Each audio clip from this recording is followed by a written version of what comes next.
하나님께서 우리에게 주실 말씀 신약 성경 마가복음 16장 1절에서 11절까지의 말씀을 보시겠습니다. 자막을 통해서 보시는 것도 가능했습니다.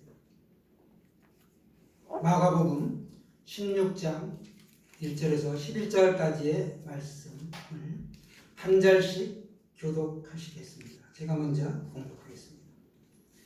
안식일이 지남에 막달라 마리아와 야고보의 어머니 마리아와 또 살로메가 가서 예수께 바르기 위하여 향품을 사다 두었다가 안식 후 첫날 매우 일찍이 해 돋을 때에 그 무덤으로 가며 서로 말하되 누가 우리를 위하여 무덤 문에서 돌을 불려주리요 하더니 눈을 들어본즉 벌써 돌이 뿌려져 있는데 그 돌이 심히 크도다.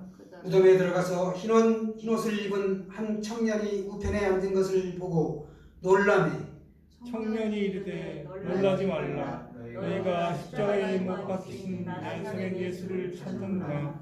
그가 살아나셨고 여기 계시지 아니하냐.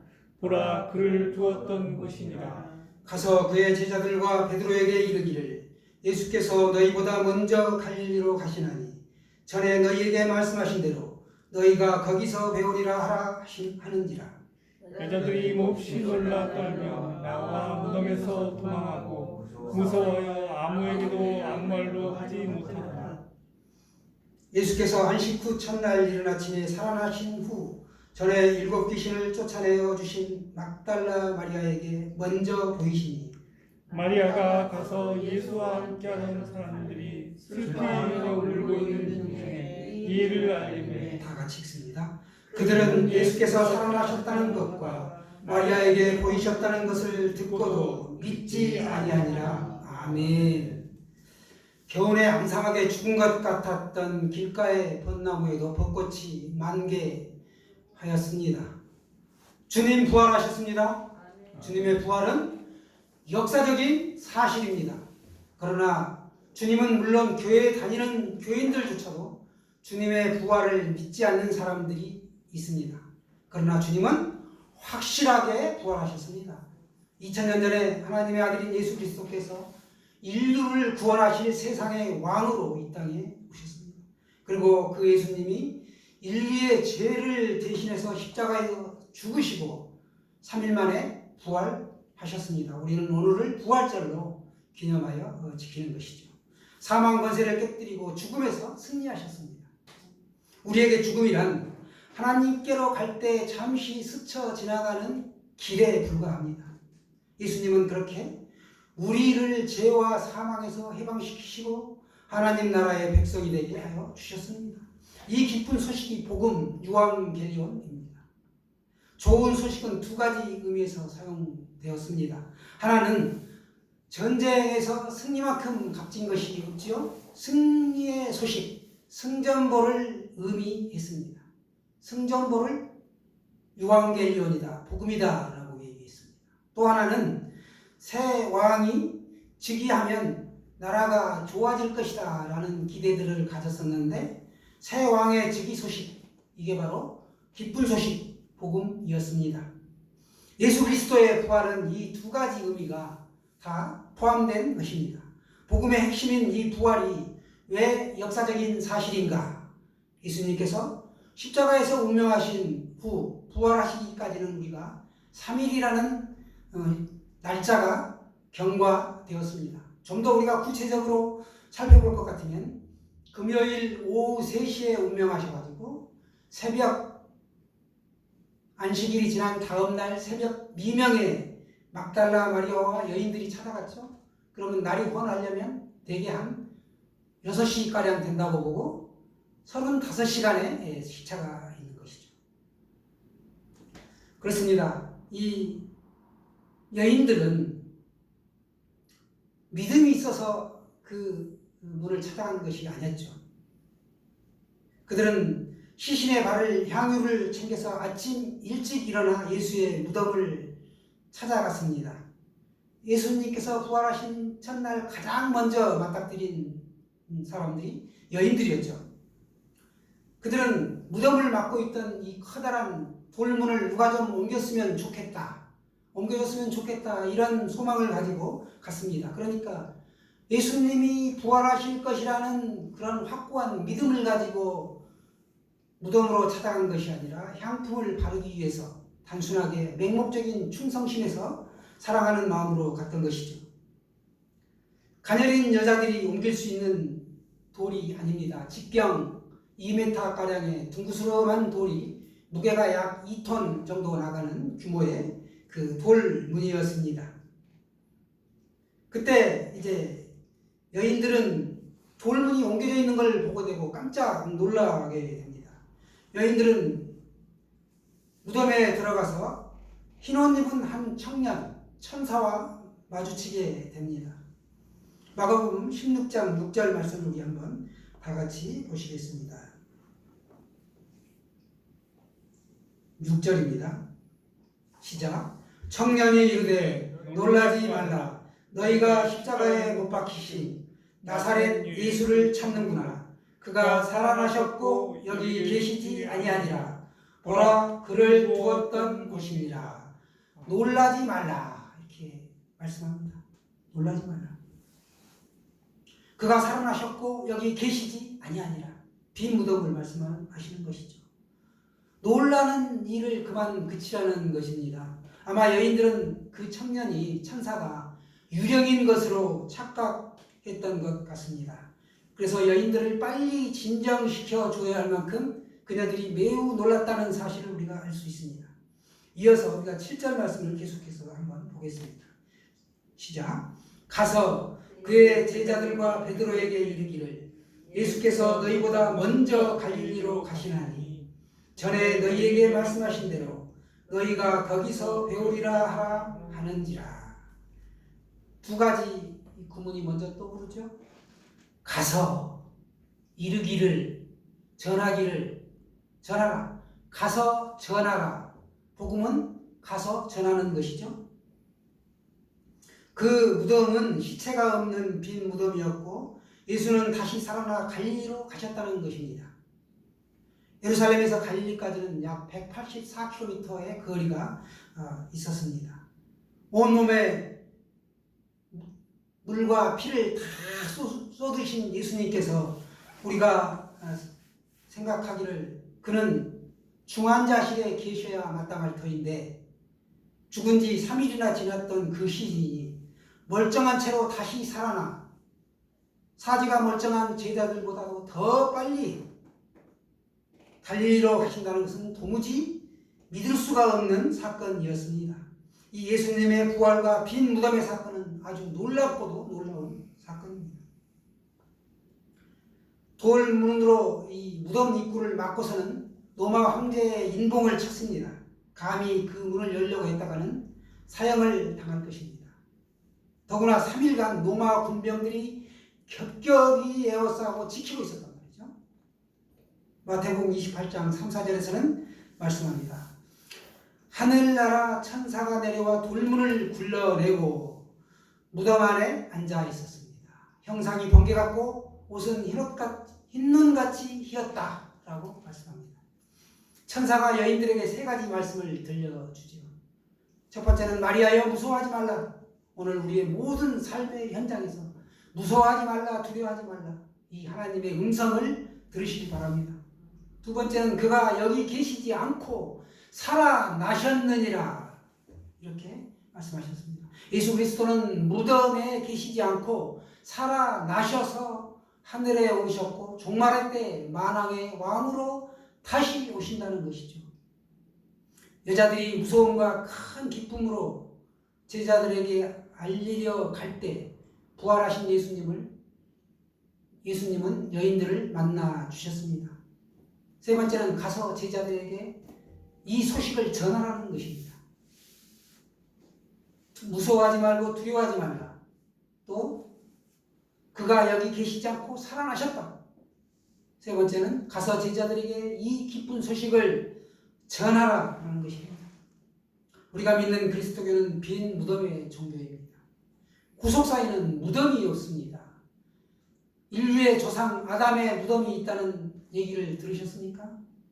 노아의 무덤도 아브라함의 무덤도 다윗의 무덤도 없습니다. 무덤의 중요 요소가 무엇일까요? 시체입니다. 시체가 없는 빈 무덤은 무덤이 아닙니다. 이 빈 무덤이 예수님께서 부활하셨다는 확실한 첫 번째 증거입니다. 만일 제자들이 예수님의 시신을 숨겨놓고 부활했다라고 거짓말을 했다고 하면 그 많은 제자들이 한결같이 순교까지 당하면서 그 거짓말을 숨겼을까요? 사람들은 진리를 위해 죽을 수는 있어도 거짓말을 위해 죽을 수는 없는 것입니다. 잠시 동안은 속일 수는 있어도 2000년 동안 2000년이 넘도록 속일 수는 없는 것이죠.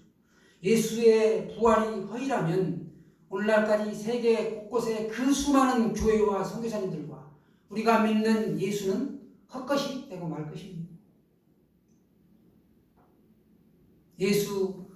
예수를 믿고 그 이름이 전파되고 숭배되어지는 것이 오히려 미스테리한 사건이 되고 말겠죠. 또한 몇 명을 속일 수는 있어도 전체를 속일 수는 없는 것입니다. 남은 속일 수가 있겠죠. 하지만 자기 자신은 속일 수가 없습니다. 예수님의 빈 무덤은 예수님께서 부활 승천하셨다는 확실한 증거입니다.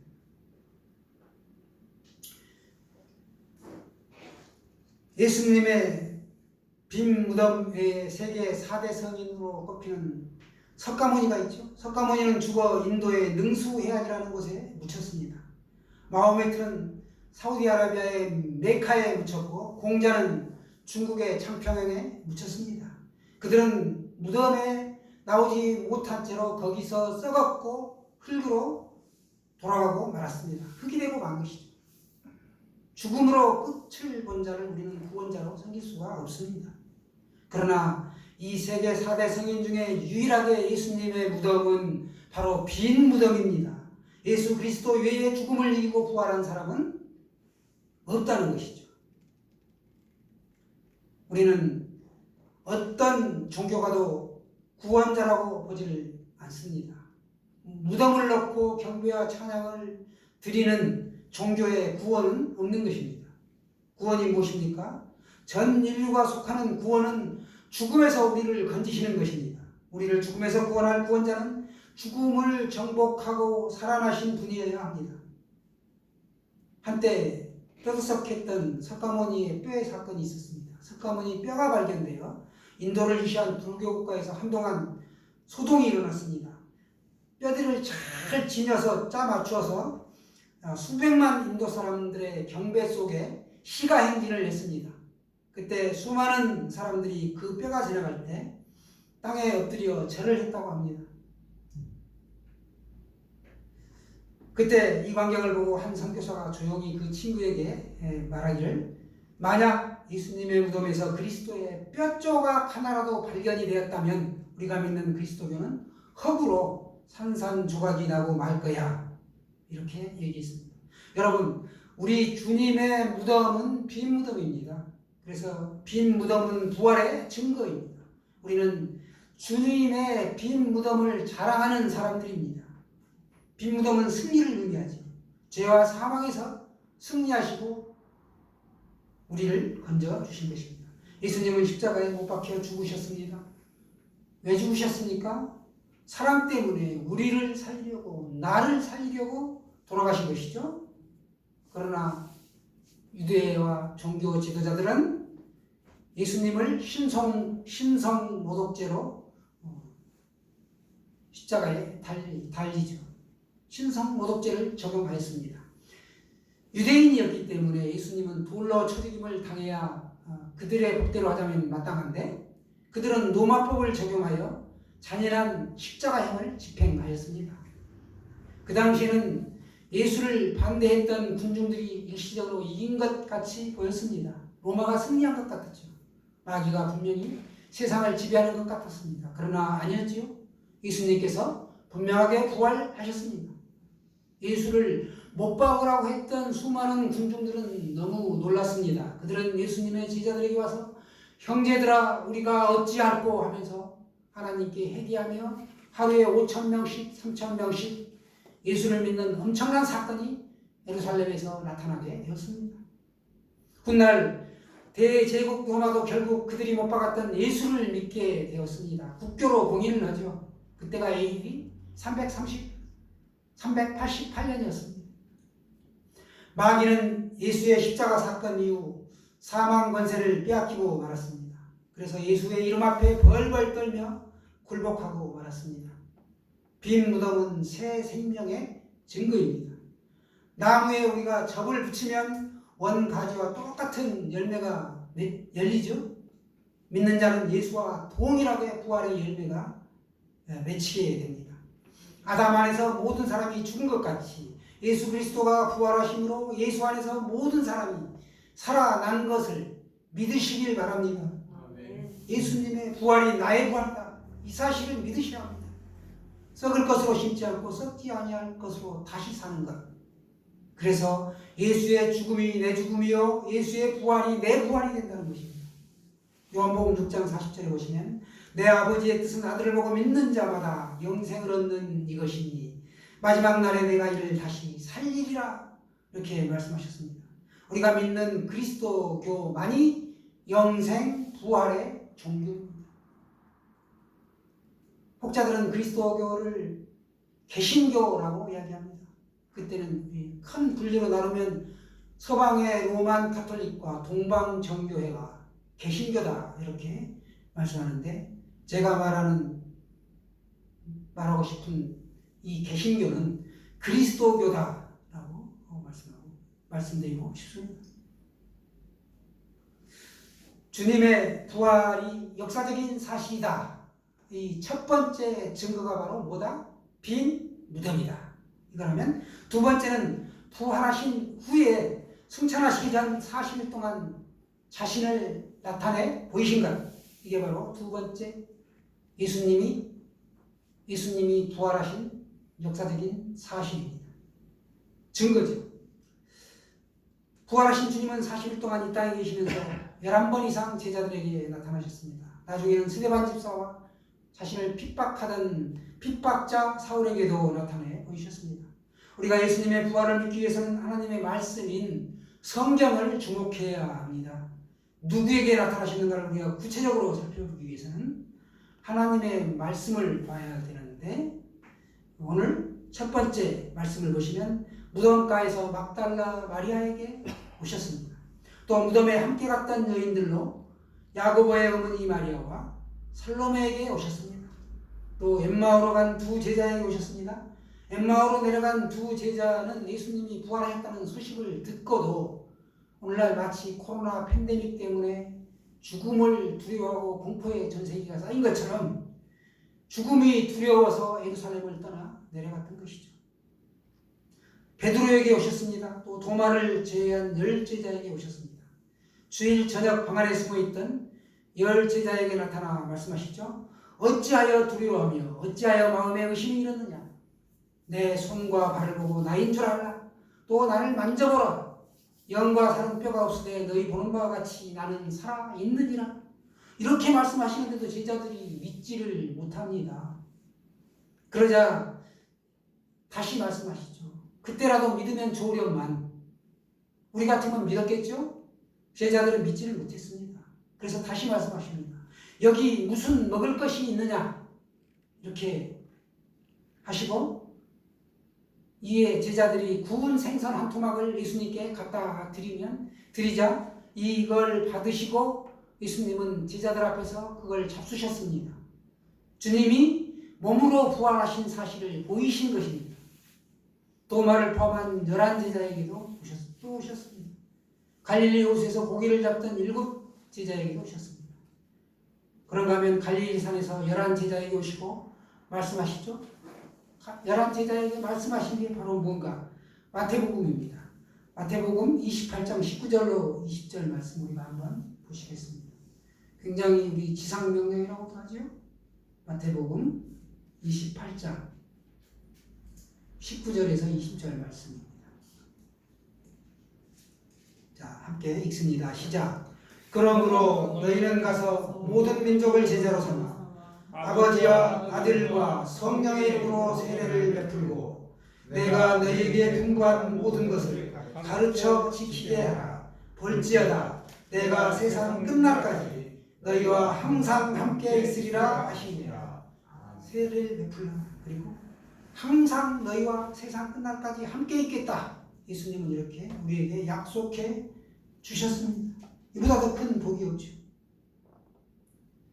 보백의 형제에게 일시에 보이셨습니다. 부활 후 40일째 되는 날 감람산에서 예수님은 승천하시죠. 500의 형제들이 보는 가운데 승천하는 것을 마지막으로 보여주시고 이제 하늘로 올리셨죠. 제자들은 예수님이 하늘로 올라가는 것을 친히 보았습니다. 천사가 그들 옆에 서서 말하죠. 갈릴리 사람들아, 왜 하늘을 쳐다보느냐? 하늘로 올려주신 예수님은 하늘로 너희가 본 그대로 다시 오시리라. 이렇게 천사가 말했습니다. 또한 교회를 대적하던 사울에게도 다메섹 도상에서 나타나서 역사가 일어나죠.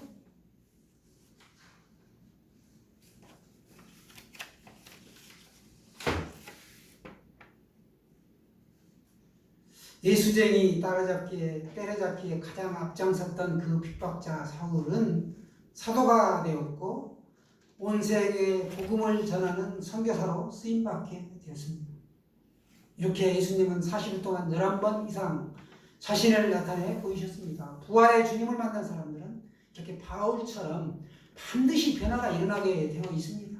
오늘 귀한 세례를 받았고 우리가 성찬 예식을 이렇게 같이 베풀었는데 이게 바로 우리가 결단하는 시간이요 하나님께 은혜를 받는 귀한 시간이죠. 부활의 주님을 만난 사람들은 반드시 변화가 일어난다. 어떤 변화가 일어나느냐? 오늘 누가복음 24장에 엠마오로 내려가던 두 제자를 통해서 우리가 알 수 있습니다. 어두웠던 영안이 밝아졌다. 그들은 어두웠던 영안이 밝아졌습니다. 저희 눈이 밝아져 그인 줄을 알아보더니 합니다. 드디어 그들이 예수님인 걸 알아보았습니다. 우리가 성경 말씀을 듣고 기도하고 찬양해도 예수님이 누구인지를 모르다가 영안이 열리면 그제서야 예수님이 과연 나와 함께 있구나, 약속해 주셨구나 아시게 된다는 것이죠. 두 번째는 마음이 뜨거워졌다는 것입니다. 예수 믿지 않을 때는 그저 교회만 왔다 갔다 하고 찬양을 들어도 말씀을 들어도 전혀 눈물 한 방울도 나지 않고 맹맹하던 신앙이 마음이 예수님을 만나게 되면 성령님의 역사가 일어나면 마음이 뜨거워진다는 거예요. 그래서 제자들이 말합니다. 우리 속에 마음이 뜨겁지 아니하더냐. 말씀을 들을 때 그의 심령들이 뜨거워졌다는 것입니다. 이 제자들은 부활하신 예수님을 생각할 때마다 용기가 생겼고 힘이 생겼던 것입니다. 그래서 그들은 죽음조차도 순교조차도 조금도 두려워하지 않았습니다. 세 번째는 좌절에서 돌이켜 그들이 용기를 가지고 신앙생활하게 되었습니다. 이 땅에서 용기를 가지고 승리하게 되는 것이죠. 예수가 죽은 후 실망과 좌절로 인하여 엠마오로 내려가던 이 두 제자가 뜻을 돌이켜 예루살렘으로 다시 올라갑니다. 패배자가 되었다가 승리자의 삶으로 돌아서는 것이죠. 부활의 주님을 모신 사람들은 다 새 소망을 갖습니다. 승리의 노래를 부르게 됩니다. 엠마오로 내려가던 두 제자는 부활의 주님을 만나 뵙고 부활의 증인으로 이 땅에서 살게 되었습니다. 부활은 곧 승리를 뜻합니다. 우리 안에 예수님이 계시다면 우리는 그 무엇과도 바꿀 수 없는 승리자의 삶을 살게 될 것입니다. 주님의 부활은 역사적인 사실입니다. 주님의 부활은 사실이다라는 제목으로 오늘 말씀을 쭉 나누었는데 이 부활의 능력을 우리가 누리시고 누려야 된다는 것이죠. 천국은 죽으면 당연히 가는 거기 때문에 살아있는 날에 우리가 부활을 쫙 누려야 합니다. 이 부활의 삶을 누리다가 진짜로 천국에 가게 되는 것입니다. 저는 오늘 저와 여러분이 다시 사신 예수 그리스도를 내 마음에 받아들이고 이 땅에서 부활의 삶을 누리다가